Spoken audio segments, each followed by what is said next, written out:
Es muy grato estar de nuevo con ustedes en Entérate de Caracol Internacional. Ha comenzado el año 2015 y el mundo sigue sacudido y seguramente lo va a estar por mucho tiempo más. A raíz de los ataques terroristas presentados en los últimos días contra la revista de sátira crítica, mordaz, negativa, para muchos insultante, de la publicación de humor entre comillas, Charlie Hebdo, en París, que dejó un saldo de 14 personas muertas y un ataque posterior, 2 comandos adicionales, todos fueron muertos, con 3 víctimas mortales además.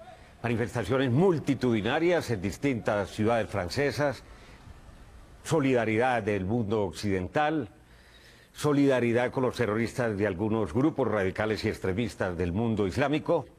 En fin, ¿para dónde va el mundo realmente con dos culturas o civilizaciones pues que no tendrían por qué estar tan contrapuestas como en este momento aparece, después de 14 siglos, donde ha habido muchísimas dificultades, enfrentamientos? Todo esto tiene cola, como se dice popularmente. Dos invitados especiales en el día de hoy. Ellos, ninguno de los dos es militante, en absoluto. Rubén Ignacio Sánchez es de Pasto, es tercera, cuarta generación de los primeros inmigrantes sirios que llegaron a nuestro país. Tiene un doctorado en ciencia política por la Universidad de París, también es doctor en economía, es sociólogo, ha sido profesor de la Javeriana, de los Andes, de todas las universidades importantes de Colombia, y actualmente es profesor titular de la Universidad del Rosario en la Facultad y del Centro de Estudios de Ciencias Políticas y Relaciones Internacionales. Y tenemos aquí también al doctor Alexandre Montero. Él es cucuteño y es el asesor político de la comunidad palestina en Colombia. Es un estudioso de este tema, no es palestino, no tiene origen palestino, pero conoce muy bien la problemática de Oriente Medio. ¿Por qué es asesor de la comunidad palestina? Bueno, es una historia muy interesante. De hecho, soy asesor de la misión diplomática palestina en Colombia. Y llegué allí justamente por entrar a estudiar conflictos internacionales.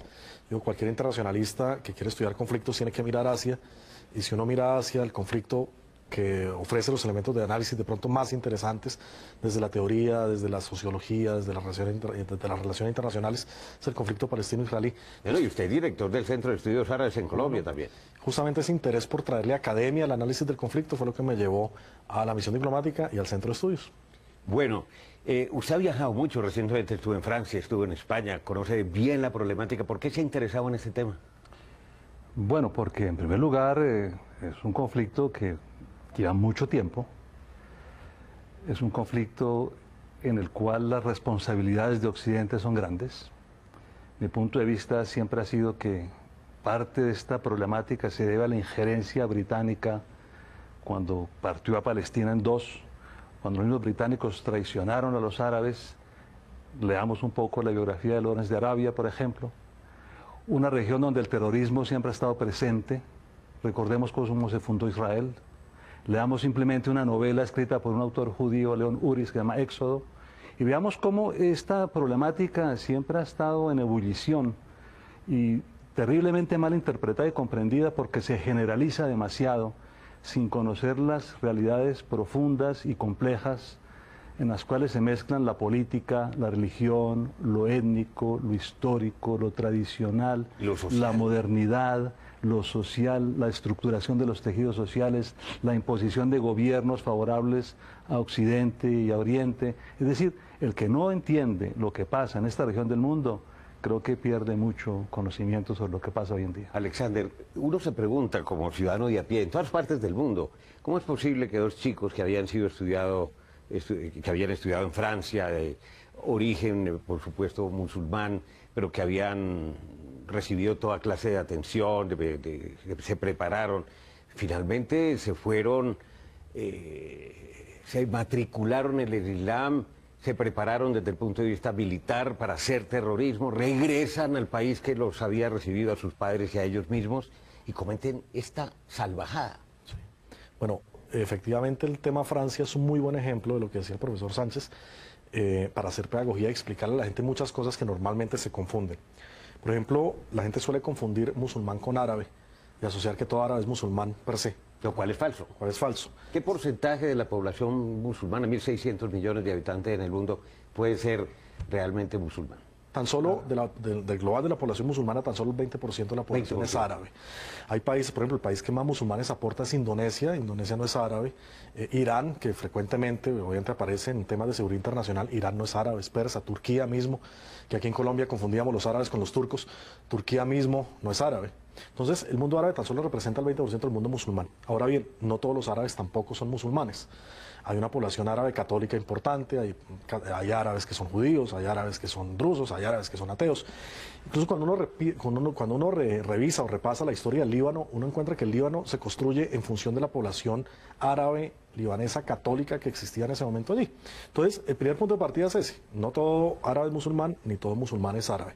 El segundo punto de partida es que y aquí tomo una distancia fuerte, por ejemplo, con Huntington, cuando habla del choque de las civilizaciones, y es que es un gran error presentar el mundo musulmán como algo homogéneo, como algo en bloque. El Islam, si se mira desde el punto de vista religioso, el Islam tiene cerca de 600 tendencias distintas. Y si se mira desde el punto de vista político, vamos a encontrar posiciones prácticamente irreconciliables entre muchos de los países que son musulmanes. Entonces, es un error presentarlo como algo en bloque. ¿Por qué nos hemos empeñado en presentarlo en bloque en Occidente? Porque confundimos religiones con realidades relativamente homogéneas. A propósito del Islam, yo puedo compararlo con el cristianismo. Hay también muchas sectas cristianas, hay protestantes, hay católicos. Y dentro de los protestantes muchas ramas. Entre los católicos también, hay más radicales, hay más liberales. Y eso es parte de una simplificación de la realidad que oculta otros factores que es necesario conocer, factores de carácter geopolítico, factores relacionados con la economía y con el poder, que a veces se confunden o se ocultan bajo estas realidades subjetivas que impiden que se haga un estudio racional de una realidad muy compleja. Por ejemplo, usted mencionaba hace un poco mis orígenes sirios, que no están con el apellido Sánchez, sino con David. Los David llegaron a Colombia porque eran católicos sirios perseguidos por los otomanos, que en ese entonces tenían el control de la región. Entonces, mi origen, aunque sea sirio, no tiene que ver nada con el Islam. Claro. No tiene nada que ver con la religión. No tiene que ver con la religión. Pero se puede asimilar, porque es que ese es el peligro, que se está confundiendo y se está induciendo a una creencia generalizada de que todo musulmán es un terrorista, un yihadista. Mire, justamente retomando lo que el profesor Sánchez mencionaba, que la forma más simple de pronto de transmitir una intencionalidad política o de esconder una intencionalidad política es a través de la generalización y que la gente piense un fenómeno complejo como algo simple. Entonces, por ejemplo, lo más fácil de vender una idea sobre terrorismo es decirle a la gente todos los musulmanes son terroristas y evitémonos la discusión de mirar los matices. Hay un autor palestino justamente que se llama Edward Said, que tiene un libro que se llama Orientalismo, y él cae sobre ese punto. Él dice: Europa construyó una imagen estereotipada y el mundo occidental construyó una imagen estereotipada de lo que es el árabe o lo que es el habitante del Medio Oriente. Y en esa imagen estereotipada, donde seguramente uno le pregunta a un europeo qué es árabe, va a decir árabe es igual a musulmán y es igual a un hombre con bata, con barba, con un camello y con una burka, en la mano. Exacto. Y uno intentar llevar al occidental o europeo a una imagen distinta de este árabe o de este musulmán es prácticamente imposible. Cuando el europeo ha interiorizado tanto, o el occidental ha interiorizado tanto este estereotipo, pues es mucho más fácil vender después la idea de los terrorismos colectivos.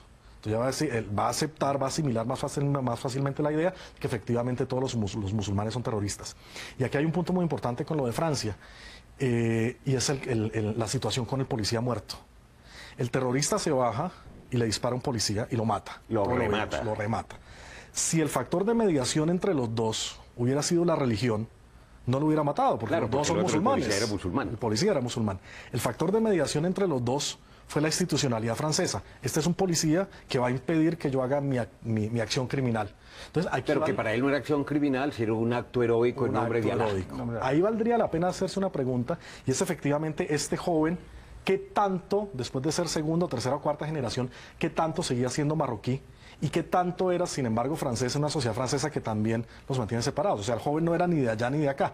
Y en ese vacío... Es un excluido. En ese vacío se vuelve, ahora sí, radical. Bueno, aquí hay que matizar también. En Francia una población musulmana pero no hay una comunidad musulmana. Exactamente. ¿No? Ahora, los franceses, culturalmente, le dieron amplia cabida al laicismo, y en ese sentido entonces pues aceptan cualquier religión. La religión para ellos hace parte de la intimidad de las personas, es un problema privado. Personal.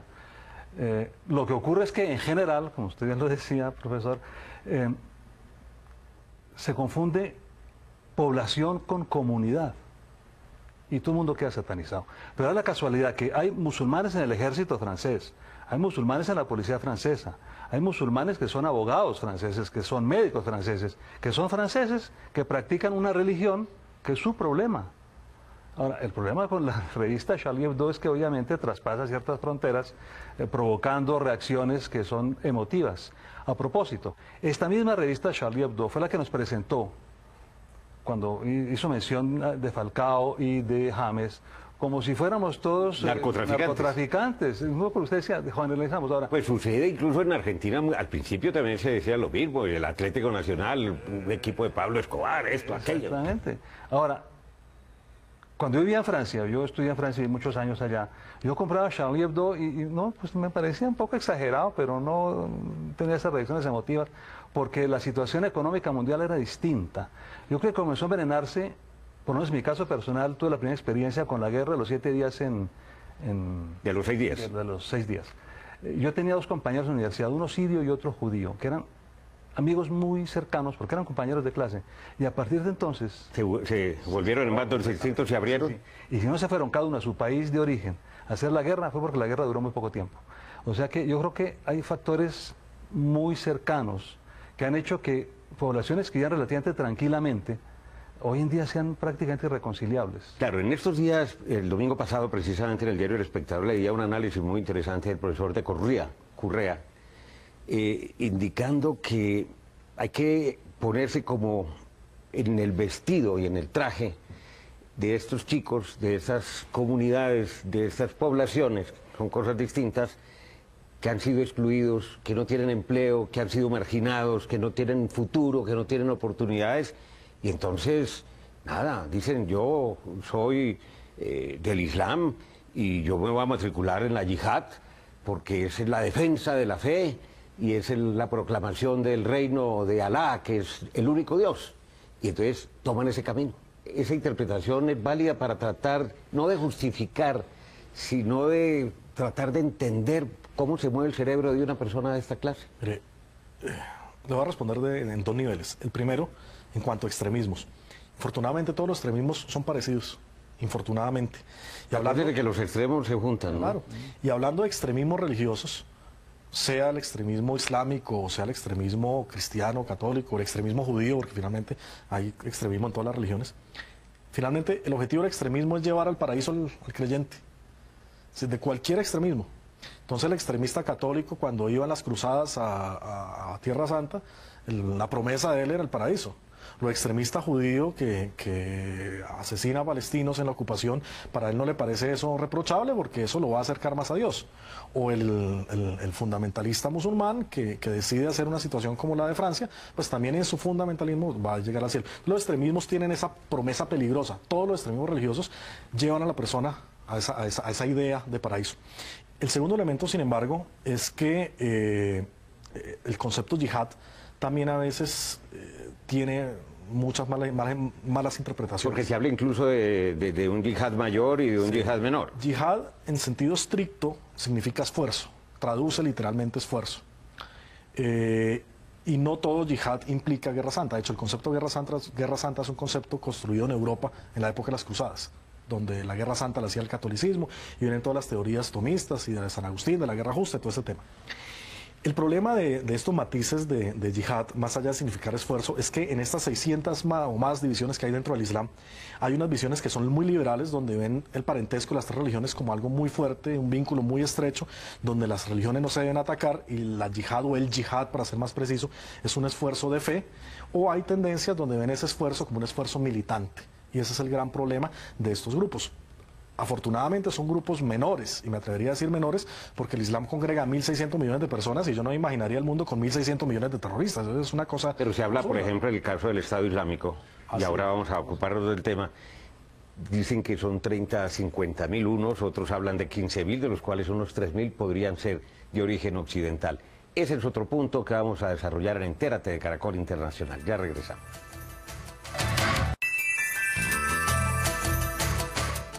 Regresamos en Entérate de Caracol Internacional. ¿Qué es el Estado Islámico, profesor Sánchez? Pues el Estado Islámico tiene como origen una reacción nacionalista por parte de algunos grupos islámicos que cuestionan precisamente la invasión británica en primer lugar y en segundo lugar la ocupación rusa. Por eso digo yo que Occidente tiene mucha responsabilidad en lo que está sucediendo. En el origen. En el origen mismo del problema, ¿no? Ahora, son también resultados de una política que no comparten todos los países musulmanes, que es confundir religión con política. Es decir, la teocracia que se estableció en Irán y en algunos otros países ha generado muchas reacciones entre los mismos islamistas o los islámicos. Aquí hay una reacción absolutamente medieval, yo diría, ¿no?, que es confundir dos cosas que la modernidad occidental ha separado completamente. Por lo menos hasta cierto punto y en la concepción más que todo europea. Porque, bueno, yo ya tengo muchos años y recuerdo un poco cómo era la educación católica en Colombia en los años 50, 60, y era absolutamente arcaica. Y arcaica. Ahora, yo creo que parte de la problemática, más que prometer una salvación, es la negación del otro, ¿no? Es decir, se deshumaniza completamente al otro. Por ejemplo, los judíos hablan de pueblos elegidos, de tierra prometida, y todo eso se hizo con base en la violencia. Uno lee el Antiguo Testamento y es un conjunto de atrocidades con un Dios bárbaro, cruel, castigador. Sanguinario. Sí, luego vendría el catolicismo, que hizo de Jesús otra cosa. Pero y además lo más particular de este tema es que las tres religiones que hoy se enfrentan tienen un mismo origen, el origen abrámico. Abraham es el padre de todas las tres religiones. Por eso muchos habitantes del Próximo Oriente dicen, bueno, ¿por qué no construimos un Estado abrámico donde podamos convivir otra vez todos? ¿Y eso es lo que pretende el Estado Islámico? No, el Estado Islámico niega eso, precisamente eso. Pero ya hay algunas concepciones en el mismo Israel que dicen, ¿por qué no podemos tener dos estados, pero también podemos construir un solo Estado de origen abrámico? Lo que el Islam pensaba en un primer momento, lo que pensaba Mahoma era precisamente confundir estas tres religiones. El Islam en su comienzo era una religión pacifista, que precisamente pretendía evitar estos enfrentamientos que luego se convirtieron en un karma a raíz de la herencia de Mahoma que dio lugar a los suníes y a los chiíes, pero en su origen el Islam es una religión que buscaba precisamente la paz. ¿Pero buscaba o todavía busca realmente la religión del Islam, de los que profesan? No, no busca. De hecho, retomando justamente el análisis del profesor Sánchez, hay visiones del Islam muy occidentales, muy liberales, Y hay muy radicales. que plantean las tres religiones como tres momentos de una sola. Entonces, por ejemplo, Moisés lo plantea como el primer mensajero de Dios, Jesús como el segundo mensajero y Mahoma como el tercer último, mensajero. 622. Y de hecho, Alá, la traducción literal de Alá, Es Dios. no es un nombre propio. O sea, como es ser era superior. Jesús, es un Dios para todos.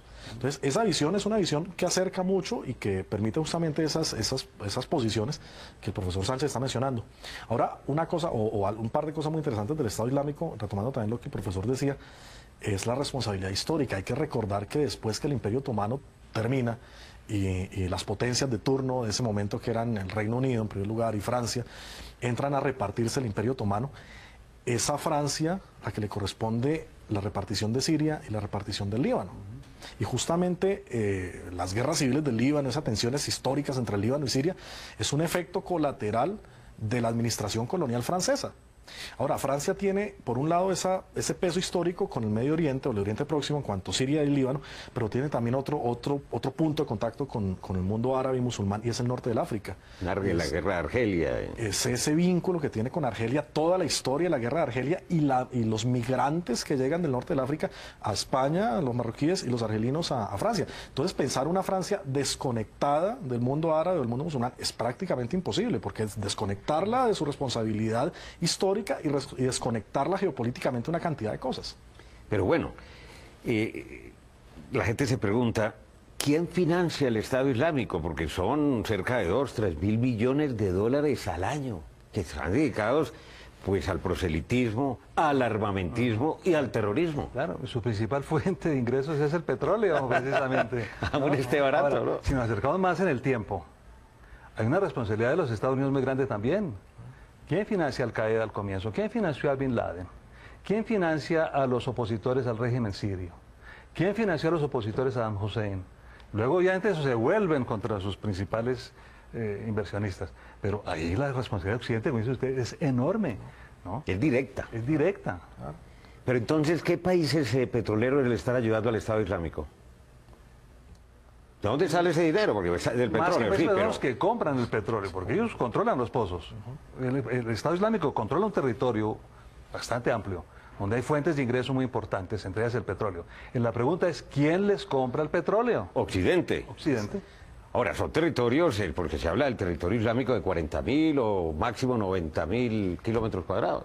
Pero mire, en cuanto a retos, nuevamente esto es una explicación muy interesante la que está ofreciendo el profesor sobre el bajo precio del petróleo actual. Porque es que los pozos petroleros que el Estado Islámico controló en el norte de Irak es petróleo que está yendo al mercado negro y que está financiando el Estado Islámico y que los vendía por debajo del precio internacional.